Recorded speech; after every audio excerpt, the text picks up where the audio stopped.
Tens of thousands of people have braved a steep, rugged trail in Iceland to catch a rare glimpse of an active volcano after it erupted last week, spewing red-hot lava into the sky. Tourism officials said Thursday that almost 23,000 people had made the difficult, hours-long trek to spot the volcano in the Meradalir Valley, just 40 kilometers, 25 miles, from the capital.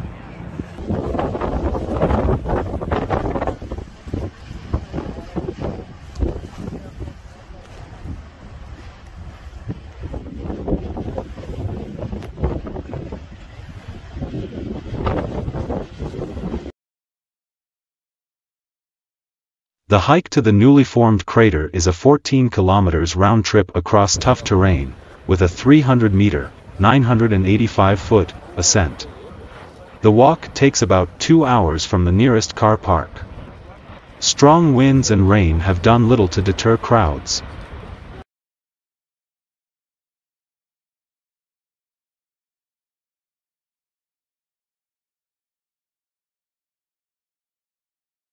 On Wednesday alone, when authorities reopened the site following a 3-day closure, more than 4,600 people took in the mesmerizing views of the red-hot magma.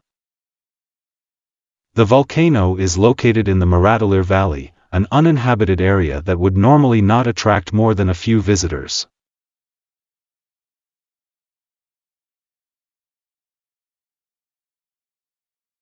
Known as the land of fire and ice, Iceland has 32 volcanic systems currently considered active, the highest number in Europe. It had an eruption every 5 years on average.